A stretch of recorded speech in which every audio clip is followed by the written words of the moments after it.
Frankie Woro dan orang-orang Auyu sedang berburu. Tapi lokasi perburuan mereka mulai dikuasai perusahaan perkebunan sawit.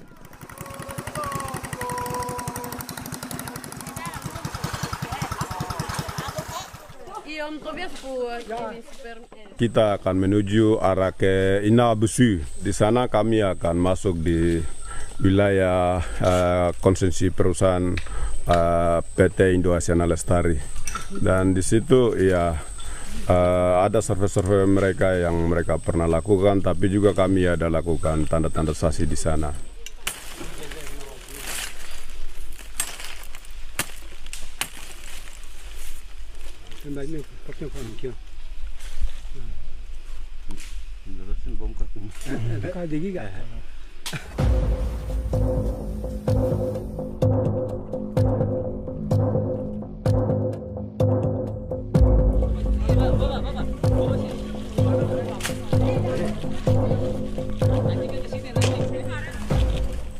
Dapat dengan yang induknya, tapi karena induknya dia lari dan terlambat kerja, akhirnya yang bisa kita dapat dia punya anak ini saja. Kalau pakai bahan kayak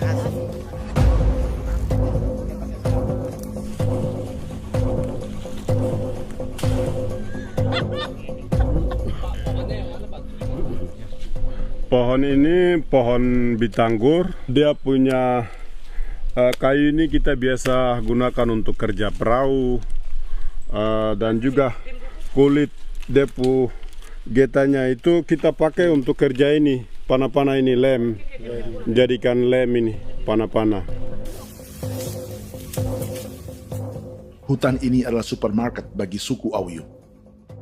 Juga lumbung pangan atau bank untuk menyimpan deposito kekayaan alam.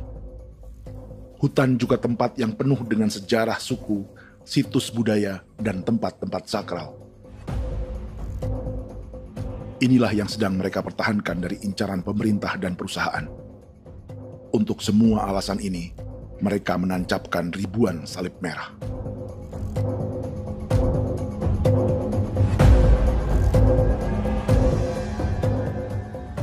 Tapi dari kampung, warga suku Auyu memberi kabar pada Frankie tentang intimidasi oleh aparat negara agar mereka melepas tanah ke perusahaan sawit dan berhenti memasang palang adat dan salib merah.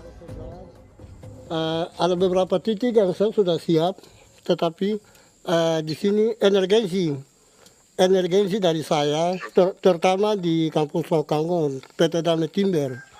Dia mengganggu saya dengan menggunakan kekerasan maupun pihak hukum. Dan kemarin saya ada pernyataan penolakan secara resmi, tapi masih tetap dengan menggunakan pihak hukum untuk masuk, untuk harus dituntut saya untuk harus diterima perusahaan itu. Kita di situ ada 15 marga, tetapi 15 marga juga tidak setuju. Marga-marga siapa yang terima dan marga-marga mana saja yang menolak. Nanti kita lihat dari pertimbangan itu, dan di situ dan kita undang mereka untuk bicara dengan kami. Sebagai sosok yang aktif dalam gerakan, warga Auyu terus memberi informasi lapangan kepada Frankie yang tak selalu berada di kampungnya. Izin pernyataan yang mereka paksa saya untuk tanda tangan itu, tapi sementara saya tidak tanda tangan. Data semua ada di tangan saya. Ya. Baik, kalau gitu itu lebih bagus karena tanda tangan itu yang berbahaya. Iya. Tanda tangan itu yang lebih berbahaya karena sekarang ini modern dan canggih, dan itu yang mereka biasa pakai untuk tipu muslihat. Mereka biasa pakai itu di tanda tangan itu. Betul. Dari Bambisa juga di Sofia dia masuk untuk memaksakan kami marga untuk harus menerima perusahaan itu. Tapi kemarin kami sudah menolak. Babinsa nama bos kamu. Babinsa di sini nama bosku. Oh. Itu yang sekarang strategi militer yang sekarang mereka pakai. Jadi yang penting masyarakat itu yang benar-benar mau menolak, siap dukung ketua marga siapa yang nanti tampil. Ini adalah peta konsesi sawit untuk biodiesel dalam proyek strategis nasional. Dan di distrik Fofi inilah, orang-orang Auyu hidup dari sungai dan hutan. Tapi Frankie di Bovendigul masih lebih beruntung. Setidaknya dibandingkan Yasinta Moyen di Merauke yang sudah kehilangan hutan dan rawanya.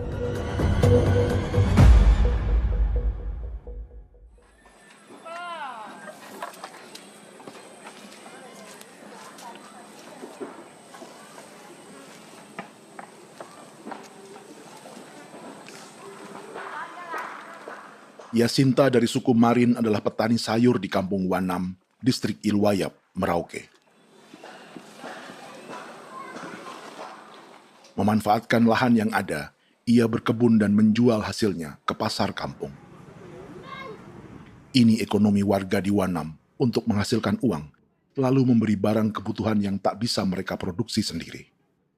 Tapi kehidupan sebenarnya ditopang oleh ekosistem hutan dan rawa. Inilah sumber pangan utama dan peradaban mereka.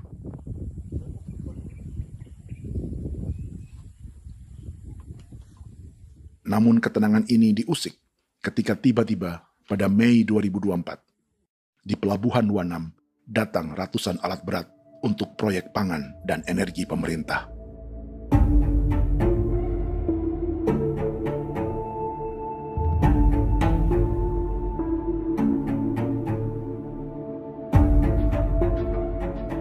Kami masyarakat setempat kami tidak tahu. Kami kaget pagi-pagi kapal sudah ada di pelabuhan kami.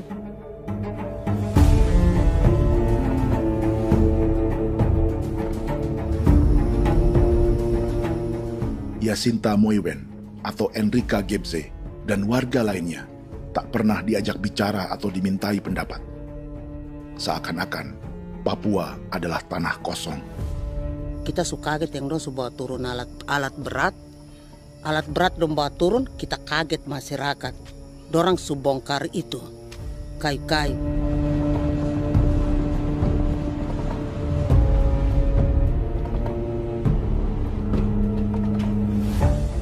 Bersamaan dengan alat-alat berat itu, juga berdatangan tentara Indonesia untuk mengawal proyek pembukaan hutan milik Yasinta.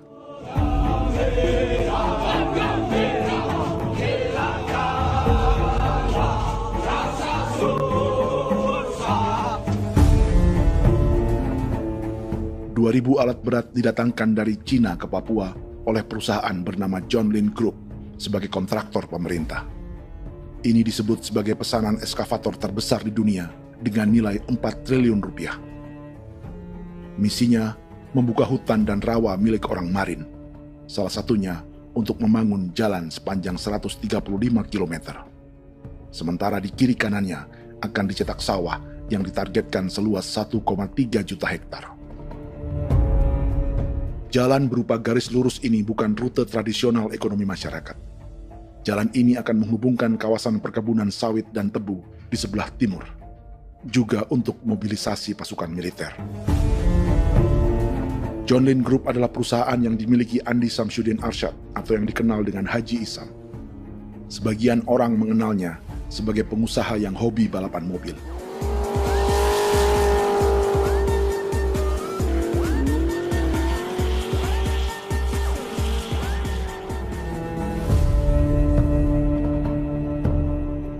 Tapi di Kalimantan, ia berbisnis batu bara, perkebunan sawit, pengolahan karet, penerbangan, perkapalan, dan biodiesel.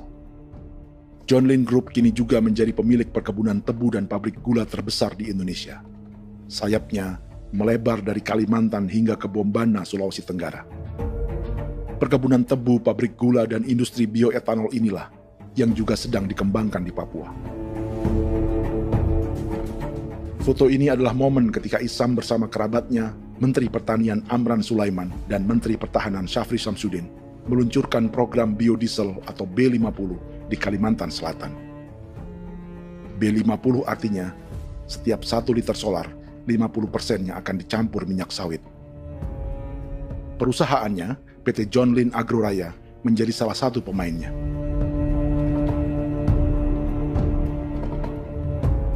Sepanjang tahun 2025, saham PT John Lynn Agroraya pernah naik hingga 700%.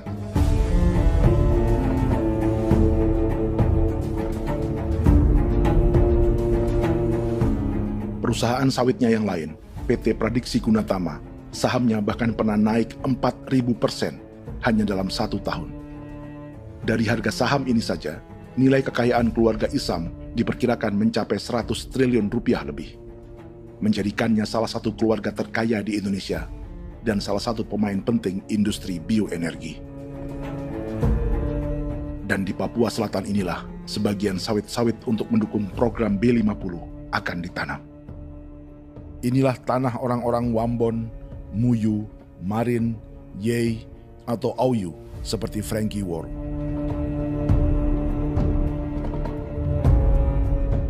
Haji Isam pernah menjadi tim kampanye nasional Presiden Joko Widodo dalam pemilu 2019 saat melawan Prabowo. Bintang Mahaputra Utama diberikan kepada Saudara Andi Syamsuddin Arsyad.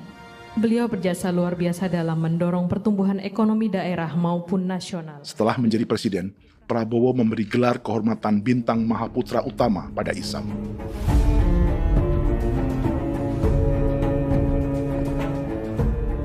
Sejumlah menteri Prabowo, juga kerabat dan orang-orang yang pernah bekerja di perusahaan Isam.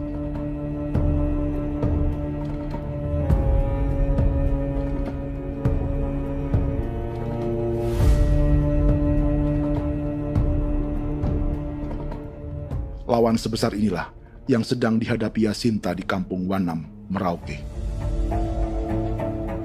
Atau petani perempuan lain seperti Enrika Gebze. Jadi alam kita ini sudah rusak. Jadi kita itu biasa jalan dari sini tuh harus pasang jerat di situ, harus cari makan di situ lagi. Itu tempat-tempat itu pasang-pasang jerat, tempat babi rusak. Sekarang sudah tidak ada lagi.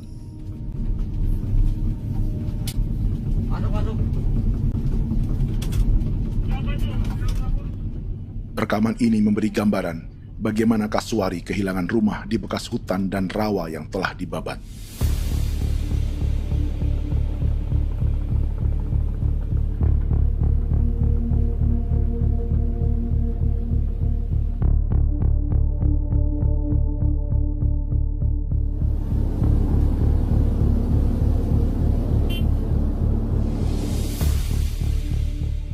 Keterlibatan tentara dalam proyek pangan dan energi di Papua memakai dalih bahwa ancaman terhadap negara kini tak hanya perang secara militer, tapi juga melalui pangan dan energi. Kementerian Pertahanan pun terlibat karena proyek ini dianggap operasi militer selain perang. Jadi tugas kamu adalah menjaga sumber cadangan pangan nasional. Macam-macam senjatanya, Proyek ini menambah panjang alasan mempertahankan kehadiran tentara di Papua dalam 60 tahun terakhir. Saat ini, jumlah tentara Indonesia di Papua mencapai 56.000 personel. Atau ada 1 tentara untuk setiap 100 orang Papua. Bandingkan dengan rata-rata nasional, di mana hanya ada 1 tentara untuk 696 penduduk Indonesia. Itu belum termasuk polisi. Artinya, 1 orang Papua dijaga lebih banyak senjata dari rata-rata penduduk Indonesia. Tanah dan hutan diambil secara sepihak untuk kepentingan pembangunan batalion dan bandar antariksa. Ini bentuk perampasan masyarakat. Penolakan kehadiran markas-markas militer terjadi di sejumlah tempat di Papua. Tak hanya karena trauma dan ketakutan, juga karena mengambil tanah-tanah adat.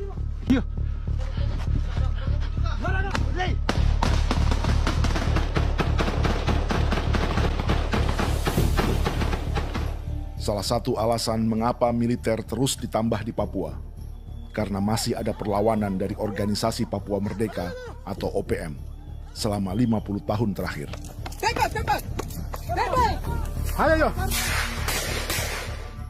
Tapi kekuatan militer OPM diperkirakan hanya 1.430 personel dan 360 pucuk senjata. Selebihnya, mereka menggunakan senjata tradisional.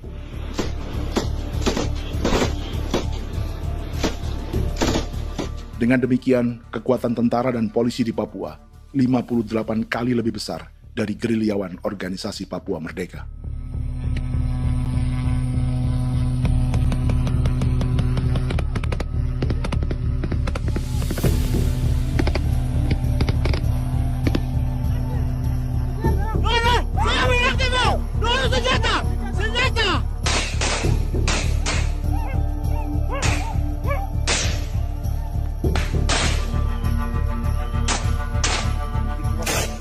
Sebagian tentara berada di garis depan pertempuran, tapi sebagian besar lainnya terlibat operasi non-tempur menjaga proyek pemerintah dan investor swasta. Seperti Batalion Infanteri Teritorial Pembangunan di distrik Jagebob, Merauke ini. Lokasinya bersebelahan dengan konsesi lahan tebu untuk gula dan bioetanol milik PT Murni Nusantara Mandiri. Baik perusahaan maupun markas militer, keduanya mengambil hutan milik suku Ye dari marga Kuipalo. Tapi dorong datang, tanam ini saja di sini, tanam papan nama ini. Victor Kuipalo menunjukkan apa yang terjadi. Jadi kita juga kaget ini. Nah, kalau ini papan nama ini memang, ini papan nama ditanam tapi bukan haknya mereka yang ini. Ini hak kami di sini, hak dusun kami, marga Kuipalo yang punya hak dusun ini. Setelah memasang patok, alat berat mulai bekerja untuk membangun markas militer di tanah orang Ye.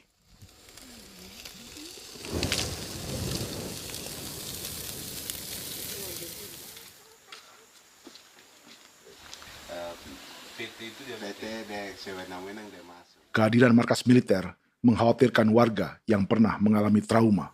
Takut kenapa? Kalau macam yang awal macam sekarang bu kampung hidup ini kan aman. Terus kenapa harus didirikan korem di sini? Bukankah dengan adanya korem semakin aman? Ada tentara di sini. Kalau untuk bu kampung kayaknya tidak bisa aman kalau ada tentara, paling masyarakat dipukul itu ini. Kalau bu kampung hidup begini malah saya sejahtera dan saya punya masyarakat. Apa pernah ada pengalaman buruk sebelumnya dengan tentara di daerah sini? Ada yang cerita waktu pos-pos di sini tuh di 13, 12 itu zaman katanya Patimura. Memang kasihan. Malah kita punya orang ini yang dia niaya betul dipukul. Disuruh kerja bakti tidak mau atau lama mencari, namanya kita pangkur sagu itu butuh waktu 1 minggu. Kalau lama begitu ya paling diseret apa pukul itu. Operasi militer Indonesia di Papua dimulai tahun 1962 lewat Operasi Trikora.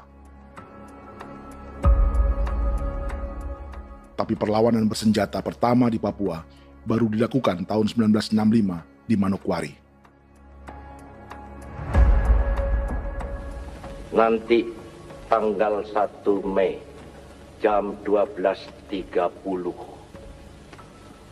pemerintahan di Irian Barat mutlak akan jatuh di tangan.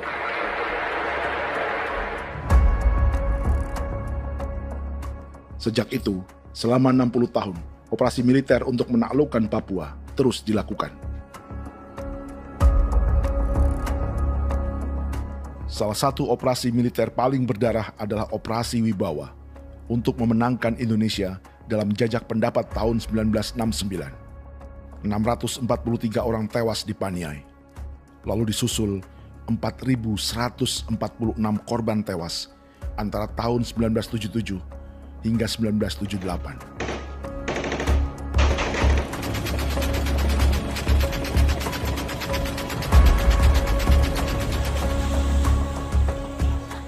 Operasi militer ini menimbulkan gelombang pengungsian hingga kini. Dewan Gereja Papua mencatat 103.000 orang menjadi pengungsi pada tahun 2025 dan nyaris tak diberitakan media-media Jakarta.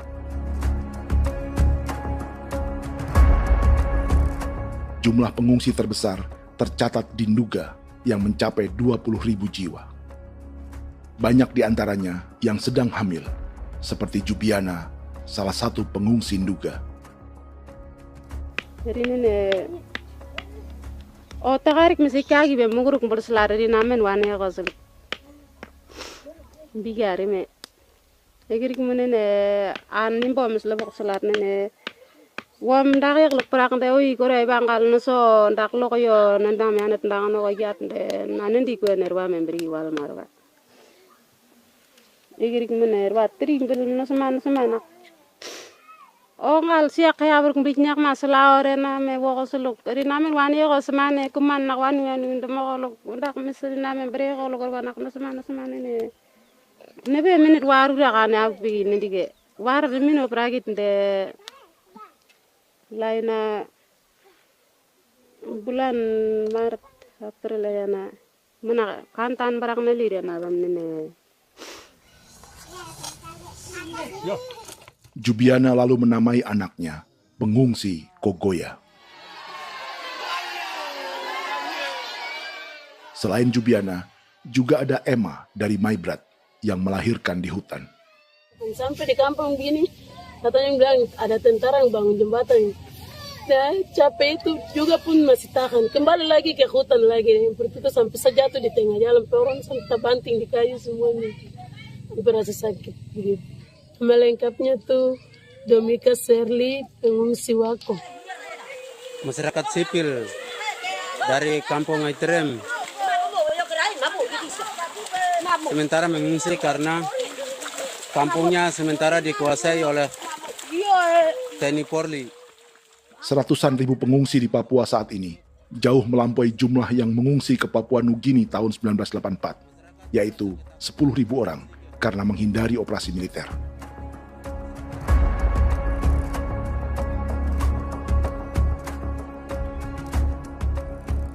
Bersamaan dengan operasi militer, eksploitasi sumber daya alam Papua juga dilakukan sejak masuknya tambang emas dan tembaga Freeport pada tahun 1967.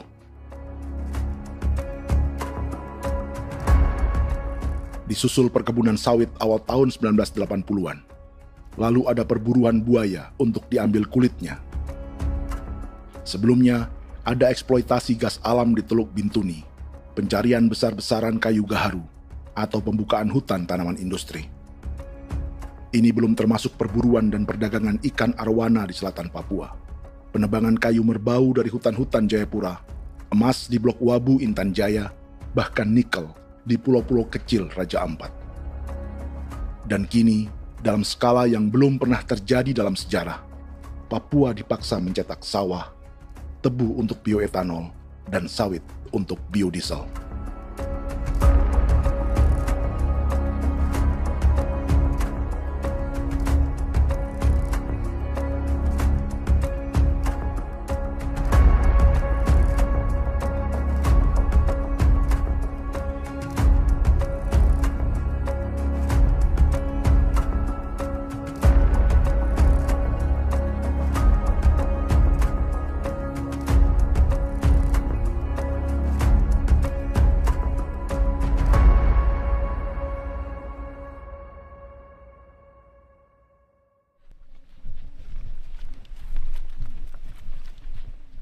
Inilah yang sedang menimpa keluarga Vincent dan Victor Kuipalo di Merauke.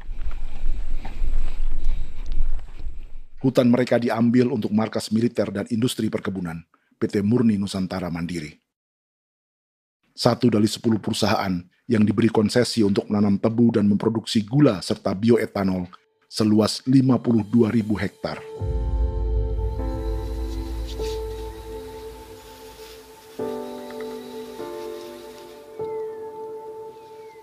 Perusahaan ini dianggap mengambil hutan dan tanah orang-orang Ye, terutama marga Kuipalo, yang memiliki hak adat terhadap 2.300 hektar hutan.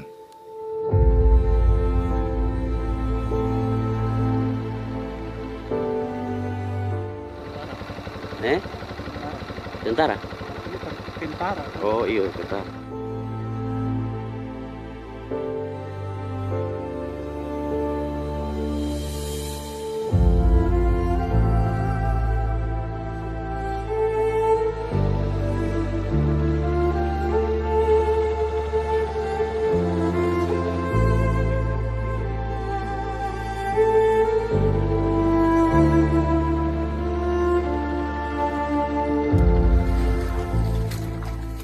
Keluarga Kuipalo sedang melihat apakah perusahaan semakin mengancam tanah mereka.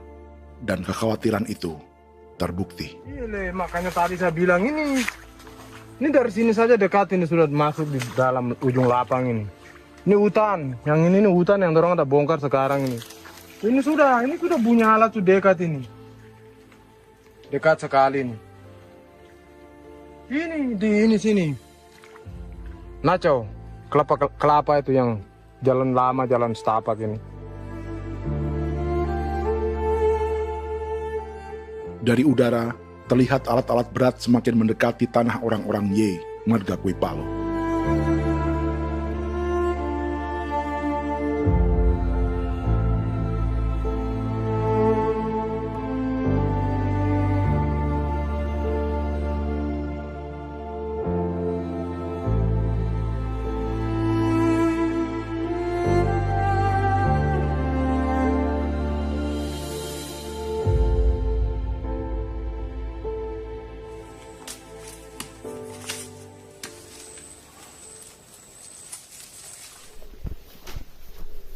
Keesokan harinya, Victor dan kerabatnya memberi tanda cat merah di pohon-pohon yang berada di batas tanah mereka.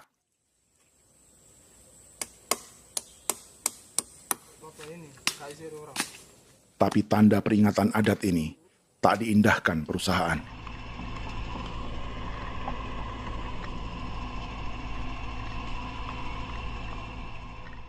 Dua bulan kemudian, perusahaan tetap memasuki tanah marga Kuipalo. Sama. Kami manusia, kau lihat. Tapi kita sudah sakit hati sekali saya kasih tahu adik. Ini sama baik ini kalau pikiran berubah lagi tangan, kami juga punya tangan, hanya beda rambut. Mister itu juga. Wah, buka. Sudah.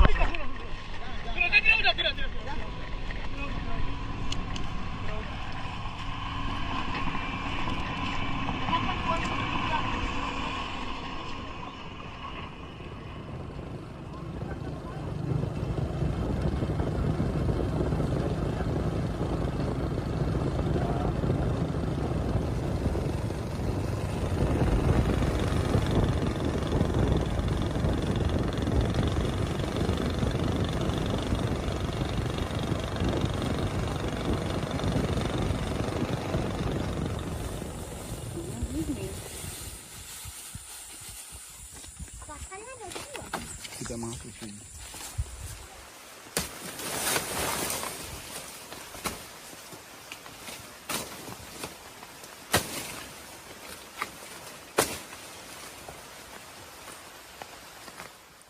Jadi ya untuk itu seperti saya katakan tadi.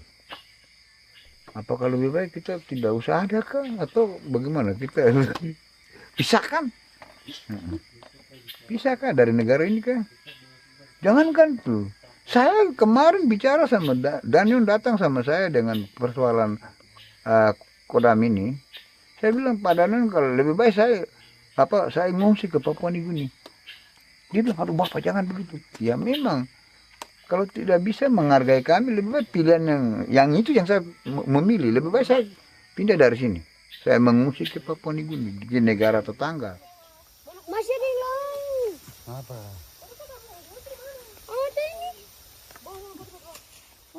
Saya bilang sama Kapolsek Pak Agustus ini 17 Agustus saya tidak kasih naik bendera merah putih. Saya bendera ada nanti saya taruh di meja. Bendera saya ada. Karena saya punya pikiran percuma kita ini merasa bahwa kita hidup di bawah naungan merah putih. Ternyata merah putih tidak lindungi kami. Tidak anggap kami sebagai kami rakyatnya. Dia lambang negara. Dan kami menghargai lambang negara itu. Ternyata lambang negara ini kita bernaung di bawah lambang negara ini. Kita tidak dilindungi. Hak kita tidak dihargai.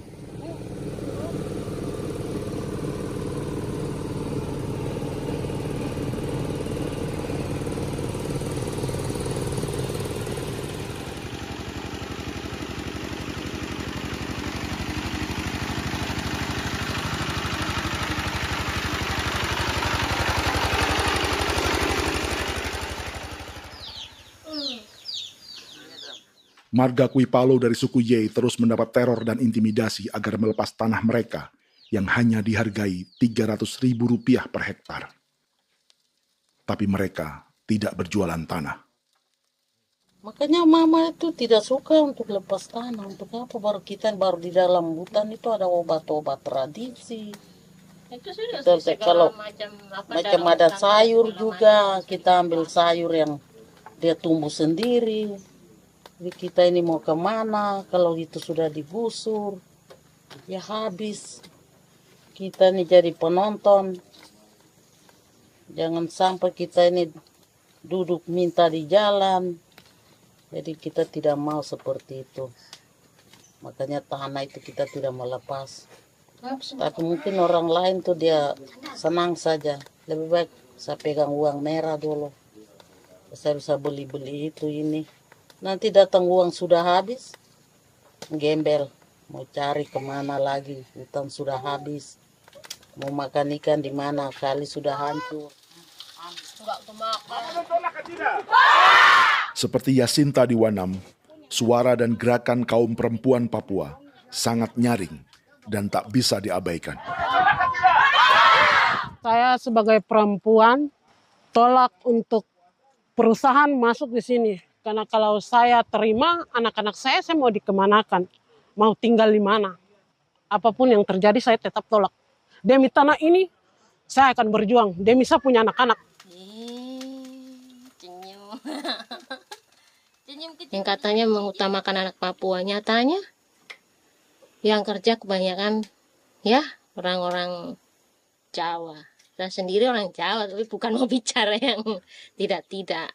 Memang kenyataannya seperti orang-orang Papua itu diterbelakangkan, kurang diutamakan, gitu.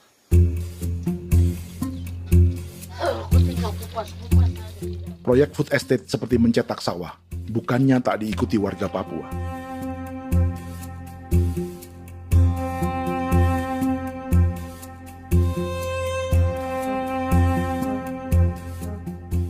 Salah satunya Natalis Buer di distrik Tanah Miring, Merauke.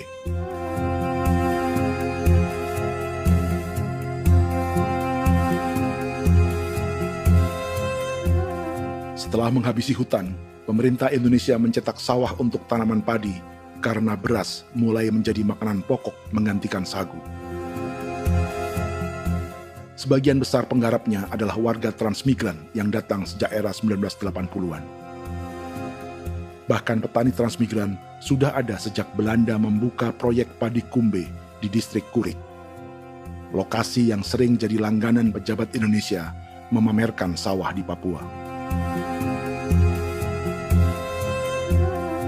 Tapi Natalis juga ingin belajar menanam padi atau bersawah. Namun ia kesulitan karena dibutuhkan modal untuk benih, pupuk, hingga pemeliharaan dan panen. Lalu sawah-sawah ini pun mulai dikuasai pendatang.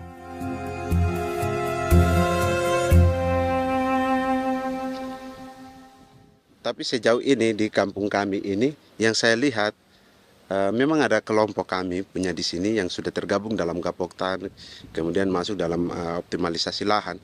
Tapi baru saya anak asli yang punya lahan di sini. Mereka tidak punya.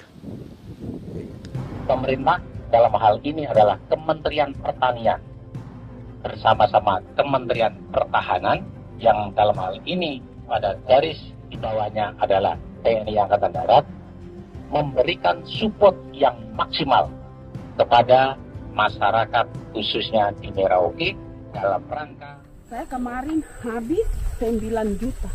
9 juta Iya, ya? 9 juta karena dia sudah tidak dipakai toh. Ya. Perempuan Papua seperti Filomina juga mau bertani. Pemerintah memberi bantuan Rp900.000 per hektar lewat program optimalisasi lahan atau OPLAH. Tapi dibanding biaya produksi dan harga jual gabah, Filomina mengaku berkali-kali rugi dan kini memutuskan tak lagi menggarap sawahnya. Terus kita harus cari uang untuk kondek. Betul. Karung kita beli. Karung beri sendiri lagi. Tenda kita beli. Ini dari yang offline ini don tidak siapkan. Tidak ada. Tidak ada ya, jadi mama don sendiri. Itu yang saya ada bilang, 900.000. Itu modal untuk kerja sawah ini. mulai dari kerja sampai nanti panen. Panen. Wih, ngeri sekali. Iya, lucu toh? Tidak dapat itu. Betul, Mam.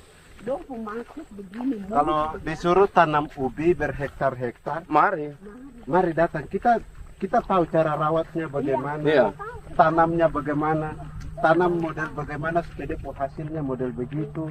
Kita tahu. Kalau yang ini kan kita baru belajar. Sebagian hutan milik warga Senayu di Merauke sudah dibuka untuk sawah dan kebun tebu oleh PT Global Papua Abadi. Proyek pertanian ini dikerjakan oleh Kodim Merauke. Mereka melepas sebagian tanah karena ingin belajar bertani. Saya tete nenek moyang tidak ajar saya tanam padi. Tapi saya mau berubah. Generasi saya yang berikut ini besok lusa tidak bisa makan pisang, sagu. Namun program optimalisasi lahan yang dijanjikan dengan berbagai bantuan tak dirasakan Filomina. Obat rumput beli, obat padi beli, jonder kita bayar, bahkan bibit masih kurang, cari bibit lagi beli. Jadi saya memang kalau program pemerintah saya sama sekali saya tidak suka. Baku tipu saya.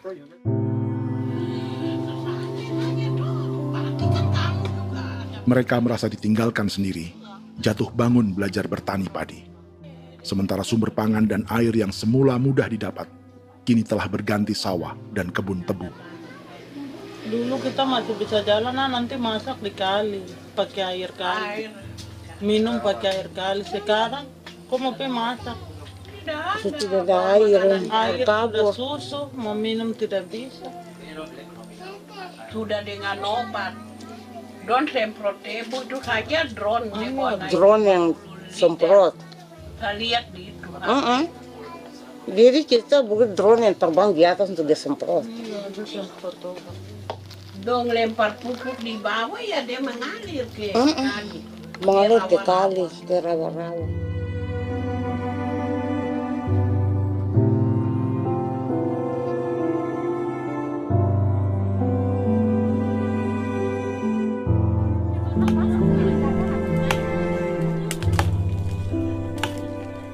Seperti pertanian sawah bagi orang Bali atau Toraja, bagi orang Auyu dan suku-suku lainnya di Papua Selatan, sagu juga bukan semata tentang pangan.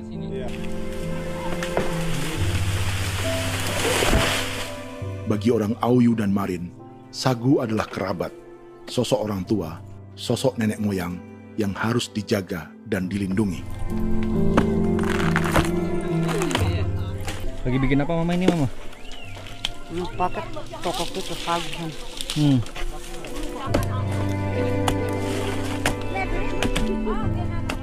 Kami diingatkan oleh leluhur, sagu itu tidak boleh digusur dan tidak boleh diganggu dengan cara apapun, dan di dalam rangka kepentingan apapun tidak boleh.